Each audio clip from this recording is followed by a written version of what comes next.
तो हाँ भाई करें शुरू। तो फाइनल ये है एक रियल रिव्यू S26 अल्ट्रा का। और इस फोन को मैं जब से लॉन्च हुआ है भाई, जब से यूज कर रहा हूँ, काफी सारे डाउट है मेरे भाइयों के, जिसको इस वीडियो के अंदर आपको भाई क्लियर कर देगा।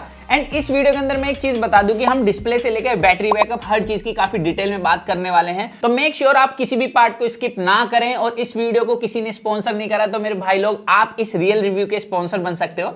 इस वीडियो के अंदर मैंने इस फोन के साथ साथ काफी सारे फोन टैग करे हैं। अगर आप वहां से बाय करोगे आपको भी कुछ डिस्काउंट मिल जाएगा और उस तरीके से हमारे चैनल को भी सपोर्ट मिलेगा। तो वहां से जाकर कुछ इस तरीके से बाय जरूर करना। अब देखो, सबसे पहले S26 अल्ट्रा के अंदर कंट्रोवर्शियल इसकी डिस्प्ले है। प्रिवेसी डिस्प्ले तो दी है, लेकिन यहाँ पर सबसे बड़ा जो मेन मुद्दा भी बीच में उठा था कि भाई 8 बिट डिस्प्ले 10 बिट बताई गई है। इवन हमने भी 10 बिट बताई थी। तो यहाँ पर देखो कंफ्यूजन क्रिएट हुई थी बेसिकली जब हमारे पास डोकाई उसमें 1 बिलियन कलर लिखा था। एंड वी ऑल नो कि 1 बिलियन कलर सिर्फ 10 बिट डिस्प्ले ही शो कर सकती है। हालांकि बाद में पता लगा कि यहाँ पर ये 8 बिट डिस्प्ले है, लेकिन कुछ टेक्नोलॉजी को यूज करके यहाँ पर 10 बिट कलर बूस्ट करे गए हैं।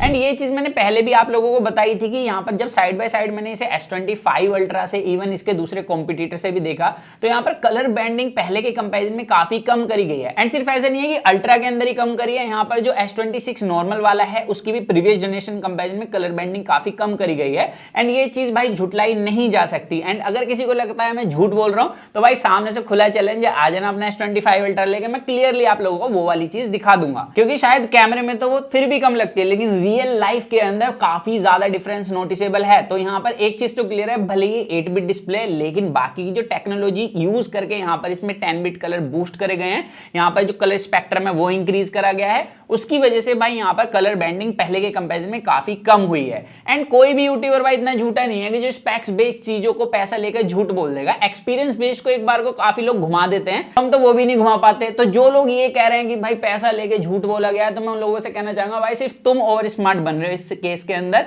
क्योंकि तुम्हारे पास यूनिट नहीं है, हमारे पास आई है, हम फिर भी सच बोल रहे हैं। समझ रहे हो आप? अब इसके अलावा जो इस डिस्प्ले के अंदर मेन हाईलाइट है उस पर चलेंगे, जो है प्रिवेसी डिस्प्ले। अब ये चीज मैं पहले ही एक्सप्लेन कर चुका हूं, इन्होंने इस बार एक पिक्सल को 3 पार्ट में तोड़ा है, जहां पर बीच वाला पिक्सल नैरो पिक्सल है, बाकी साइड के वाइड पिक्सल है। अब जब भी आप प्रिवेसी डिस्प्ले को इनेबल करते हैं वाइड पिक्सल ऑफ हो जाते हैं, नैरो पिक्सल बचते हैं, जिसकी वजह से साइड से जब आप फोन चला रहे हो प्रिवेसी डिस्प्ले को इनेबल करके, तो साइड वाला बंदा नहीं देख पाता कि आप क्या चीज यूज कर रहे हो फोन में। और ये चीज काफी ज्यादा नेक्स्ट लेवल वर्क करती है। अब काफी सारी मीम बन रही है, रील बन रहा है, फिर प्रिवेसी डिस्प्ले की क्या जरूरत है, एक प्रिवेसी वाला स्क्रीन गार्ड लगा लो, सेम काम तो हो गया। तो देखो इस चीज से ना मैं काफी हद तक डिसएग्री करता हूं। रीजन सिंपल सा बताता हूं, क्योंकि वहां पर जब आप प्रिवेसी वाला स्क्रीन गार्ड लगाओगे तो वो सिर्फ साइड एंगल से ही काम करता है, टॉप और नीचे वाले एंगल से उस डिस्प्ले के अंदर देखा जा सकता है। इनफैक्ट जब आप कोई प्रिवेसी वाला स्क्रीन गार्ड लगाते हैं तो वो 24 घंटे आपके फोन पर है, जिसके बाद क्वालिटी में लॉस मिलता है। आप कोई कंटेंट देख रहे हैं वहां पर भी डिस्प्ले काफी ज्यादा धुंधली और ब्लैकिश दिखती है।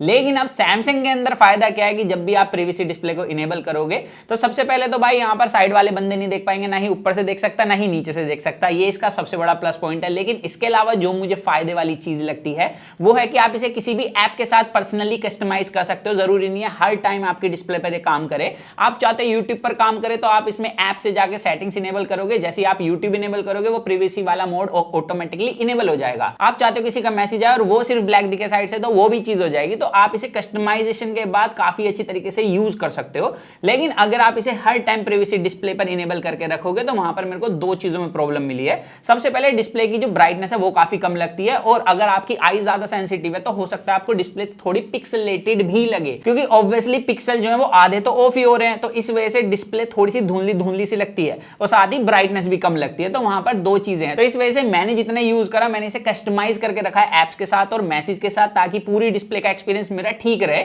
एंड मेरा सीधा सा सजेशन रिव्यू के बाद यही रहेगा कि अगर आप इस डिस्प्ले को यूज कर रहे हो तो इसी तरीके से कस्टमाइज करके यूज करना, और साथ ही 2K पर यूज करना, क्योंकि अगर आप 1080p पर यूज कर रहे हो और प्रिवेसी डिस्प्ले को इनेबल करोगे तो डिस्प्ले क्वालिटी और भी ज्यादा लॉस लगेगी। तो यहां पर 2K पर सेट करके आप कस्टमाइज करो प्रिवेसी डिस्प्ले को अपनी एप्स के साथ, मैसेज के साथ, जब जाकर आप इस फोन की डिस्प्ले का एक्चुअल फायदा उठा पाओगे। और ये चीज आपको कोई भी प्रिवेसी डिस्प्ले वाला स्क्रीन गार्ड नहीं देने वाला।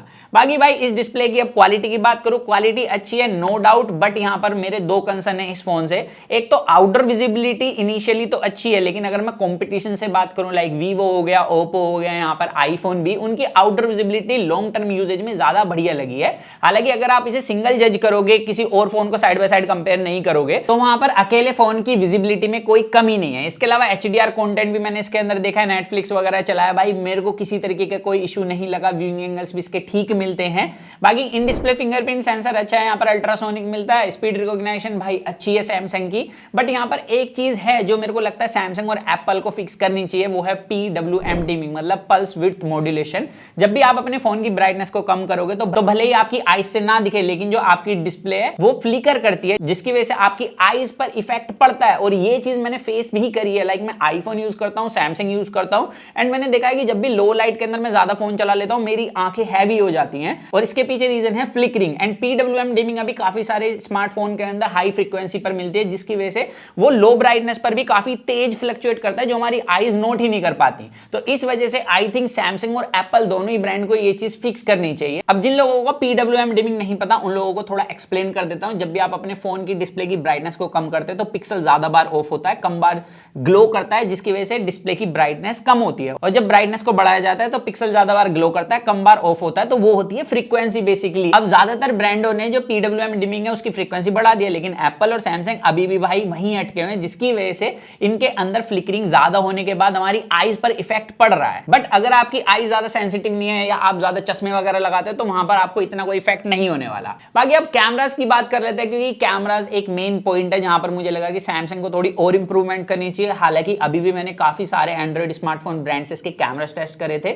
जिसके अंदर इसकी फोटो की क्वालिटी तो डेफिनेटली उनको टक्कर दे रही थी। मतलब मैं ये चीज कह सकता हूं अभी भी कि डे लाइट कंडीशन के अंदर one of the consistent camera इसके परफॉर्म करते हैं। ऐसे नहीं है बहुत ज्यादा ब्यूटीफाई कर देंगे, ऐसे नहीं है बहुत ज्यादा वाइट कर देंगे, आपको एक बैलेंस स्किन टोन प्रोवाइड कराते हैं हर एक कंडीशन के अंदर। अल्ट्रा वाइड इसका अभी भी वन ऑफ द बेस्ट मैं कह सकता हूं एंड्रॉइड स्मार्टफोन के अंदर।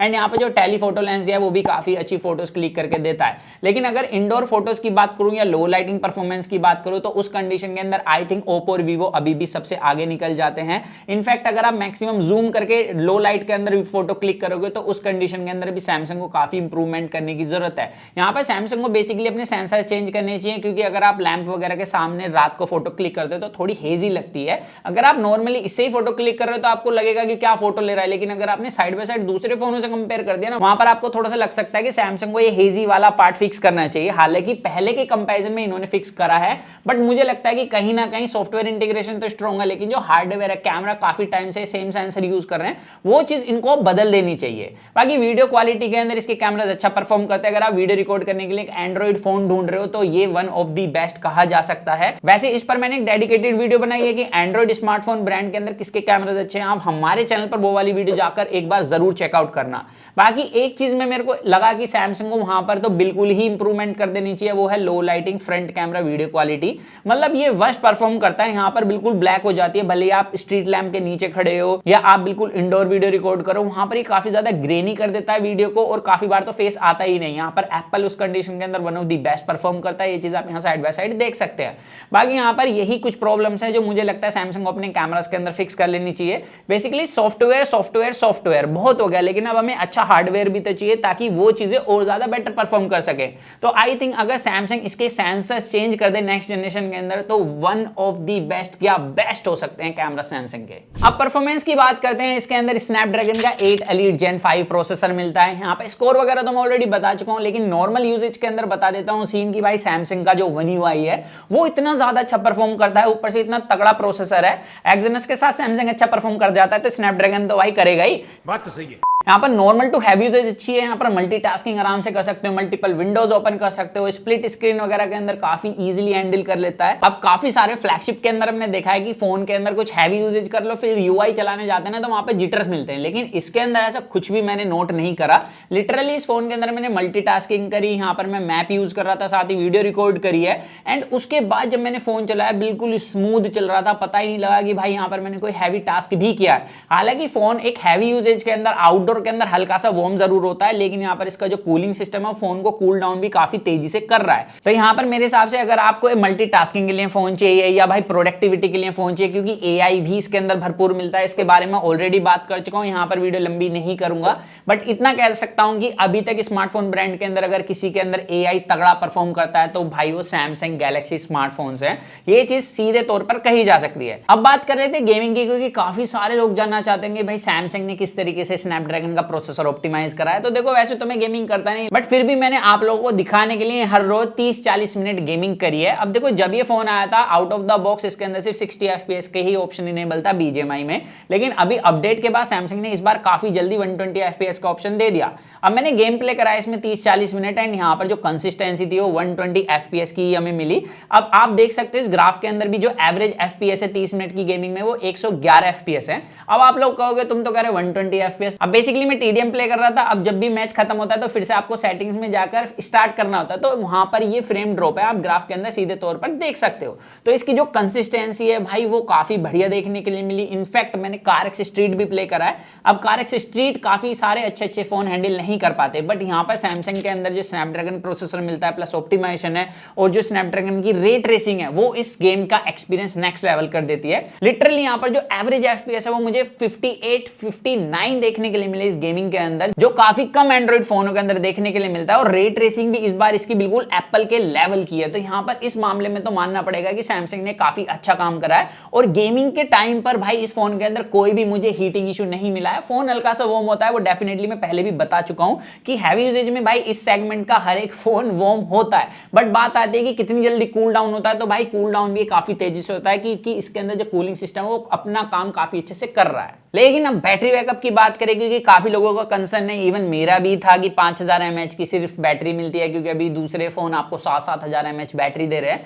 तो यहाँ पर भाई 5000 mAh की बैटरी कैसा परफॉर्म करती है। तो देखो 65 वोल्ट की जो फास्ट चार्जिंग दी है वो इस फोन को भाई 50 मिनट के अंदर कंप्लीट चार्ज कर देती है। और इसी तरीके से जो इसका बैटरी बैकअप है ना वो भी इंप्रूव हुआ है। सबसे पहले इसका आइडियल बैटरी ड्रेन का हिसाब बता देता हूँ। अगर आप वाईफाई कनेक्ट कर देते हो रात को या नेट ऑन रख देते हो तो इसका बैटरी ड्रेन सिर्फ 2 से 3% का है। बाकी अगर आप इन सब चीजों को ऑफ करके रात भर फोन छोड़ते हो तो सिर्फ 1% बैटरी कंज्यूम करता है ये। एंड यहाँ पर मैंने इसके अंदर देखा है कि 100% कंप्लीट चार्ज करने के बाद अगर हैवी यूजेज करी गई तो इसने मुझे 7 घंटे का स्क्रीन ऑन टाइम दिया है। अब हैवी यूजेज के अंदर मैंने गेमिंग करी है, एंड्रॉइड ऑटो से फोन कनेक्ट करके रखा है, क्योंकि मैं ट्रैवल काफी ज्यादा करता हूं, तो उस कंडीशन के अंदर ज्यादातर फोन काफी तेजी से बैटरी ड्रेन करते हैं। लेकिन इसके अंदर ऐसा कुछ भी नहीं था। कॉल अटेंड करी है, कैमरा यूज करा है, इंस्टाग्राम चलाया, व्हाट्सएप चलाया है, गेमिंग करी है, सारी चीज करी है भाई जो मैं करता हूं फोन टेस्ट करने के लिए। तो उसके अंदर इसने 7 घंटे प्लस का स्क्रीन ऑन टाइम दिया है। और उसके बाद भी आप देख सकते हो 12% बैटरी बच रही थी। इनफैक्ट अगर आप एक नॉर्मल यूजर हो, आपकी कोई हैवी यूजेज नहीं है, तो वहां पर आपको बैटरी बैकअप और भी सॉलिड मिलेगा। यहां पर मेरे फोन के अंदर सिर्फ 45% बैटरी थी, जिसके अंदर इसने मुझे 6 घंटे 48 मिनट का बैटरी बैकअप दिया है, जिसके अंदर मैंने व्हाट्सएप चलाया, यूट्यूब चलाया, कॉल अटेंड करी है, सिर्फ इतना ही था। एंड उसके हिसाब से इसका जो बैटरी ड्रेन है वो काफी बढ़िया देखने के लिए मिला मुझे। मतलब यहां पर मैं ये कह सकता हूं कि ये करीब 6000 mAh वाली बैटरी के फोनों को इजीली टक्कर दे सकता है। बट हाँ, इसे मैं बेस्ट बैटरी बैकअप फ्लैगशिप नहीं बोल सकता, क्योंकि वहां पर अभी भी ओप्पो का फाइंड X9 Pro बैठा हुआ है। और इस बार पहली बार मैंने कोई phone without screen guard use करा है इतने दिन, जिसमें मैंने इसे कार में भी इसी तरीके से रख दिया, टेबल पे भी मस्त फ्रंट से रखा है। एंड यहाँ पर एक चीज तो माननी पड़ेगी, जैसे सैमसंग और एप्पल क्लियरली बता देते हैं कि हम ये वाला ग्लास दे रहे हैं, इतना ड्यूरेबल है, तो वो चीज यहाँ देखने के लिए मिली भी है। क्योंकि भाई इतने दिन यूज करने के बाद भी आप देख सकते हो कोई सिंगल हेयरलाइन स्क्रैच नहीं है इस फोन पर। हालांकि मैं आप लोगों से नहीं कहूंगा कि without screen guard phone use करो, हो सकता है मेरी किस्मत सही रही हो, कोई स्क्रैच ना लगी हो। आप स्क्रीन गार्ड लगाना, क्योंकि वहां पर कोई बुराई नहीं है, कोई लॉस नहीं होता अगर आप अच्छी क्वालिटी का स्क्रीन गार्ड लगा के रखोगे। तो यहाँ पर भाई इस मामले में मुझे फोन बढ़िया लगा कि कोई भी स्क्रैच नहीं लगी, ड्यूरेबिलिटी अच्छी है। और पहली बार ऐसा हुआ है कि कोई अल्ट्रा मेरे हाथ से नहीं गिरा, वरना आप मेरी सारी वीडियो देख सकते हो रिव्यूज की, जहां पर मैंने बताया मेरे हाथ से फोन गिरा है। और इसके पीछे रीजन हो सकता है, एक तो यहाँ पर जो कॉर्नर से थोड़े और राउंड करे हैं, जिसकी वजह से इस बार एक हाथ से मैं फोन चला पा रहा हूँ, साथ ही पतला हुआ है फोन और लाइट वेट हुआ है। हालांकि 4 ग्राम ही वेट कम हुआ है, लेकिन वेट डिस्ट्रीब्यूशन में ऐसा हुआ है जैसे फोन पहले से काफी ज्यादा हल्का हो गया हो। तो पहली बार मैं किसी अल्ट्रा को एक हाथ से भाई कंफर्टेबली चला पा रहा हूं। बाकी इसके एस पेन पर चले तो ब्लूटूथ की कनेक्टिविटी तो नहीं मिलती, ये चीज कंफर्म है, लेकिन लिखने के लिए, नोट्स बनाने के लिए ये मुझे अभी भी काफी यूजफुल चीज लगती है और इसकी लेटेंसी भी काफी कम है। बट इस एस पेन के साथ मुझे जो एक कंसर्न है वो है भाई इसकी पोजिशनिंग। सबसे पहले तो आपको इसे एक ही पोजीशन में लगाना पड़ेगा, बट एक चीज अच्छी है कि विद द टाइम मैं यूज्ड हो गया हूं कि मुझे किस तरीके से लगाना है, मुझे देखने की जरूरत नहीं है। बेसिकली एस पेन में ऊपर की तरफ बटन है, तो हर बार बार अगर मैं बटन को ऊपर रख के इसे अंदर करता हूं तो बिल्कुल परफेक्ट पोजीशन पर ये अंदर जा रहा है, लेकिन दिक्कत आती है बाहर आने की। जब मैं बाइक चला रहा हूं इस फोन को पॉकेट में रखे तो ये एस पेन बाहर की तरफ निकल जाता है, जो काफी ज्यादा इरिटेटिंग पार्ट है भाई एस पेन का। लेकिन उसमें भी अगर आप कवर लगा के रखोगे ना तो फिर वो निकलने के चांसेस ना के बराबर ही हो जाएंगे। तो ये सीन है। बाकी भाई बैक पैनल के साथ सीन मैं सीधा सा बता देता हूं। दो चीज मुझे लगी है, देखो क्वालिटी अच्छी है, नो डाउट, देखने में भी फोन पहले से अलग लगता है, लेकिन इस पर स्मजेस काफी ज्यादा लगते हैं, आपको बार बार साफ करना पड़ेगा, ये चीज तय है। और दूसरा, मैंने की के साथ जब ये फोन रखा था तो यहां पर हल्के से निशान नोटिस हो जाते हैं, ये चीज आप यहां पर देख सकते हो। इसके अलावा इन एंड फील बिल्ड इस फोन की एक नंबर है। तो ओवरऑल इतने टाइम फोन यूज करने के बाद ये चीज मैं कह सकता हूं, अगर आप एक प्रोडक्टिव वर्क के लिए फोन ढूंढ रहे हो तो डेफिनेटली ये फोन वर्थ है, आप लोगों के लेने लायक है। लेकिन अगर आप ऑलरेडी S25 अल्ट्रा यूज कर रहे हो तो वहां पर मैं कहूंगा इस पे स्विच करने की जरूरत नहीं है, आप वेट करिए S27 अल्ट्रा का। लेकिन अगर आप S25 अल्ट्रा से पहले वाली कोई भी सीरीज यूज कर रहे हो तो डेफिनेटली आप इस पर स्विच कर सकते हो, अगर आप सोच भी रहे हो तो बस यही था आज की इस वीडियो के अंदर। बाकी आप बताना अगर आपको कोई डाउट रह गया इस फोन के रिगार्डिंग, आपका भाई कमेंट सेक्शन में आपके सारे डाउट क्लियर करने की कोशिश करेगा, और फैला दो इस वीडियो को अपने उन दोस्तों के साथ जो S26 अल्ट्रा लेने की सोच रहे हैं। तो बस यही था आज की इस वीडियो के अंदर। तो मिलते हैं जल्दी कूल और एक्साइटिंग वीडियो में, तो जब तक के लिए जॉन मैं गाइस वो करें to watch your heart feel, stay tuned with HFE and Box guys।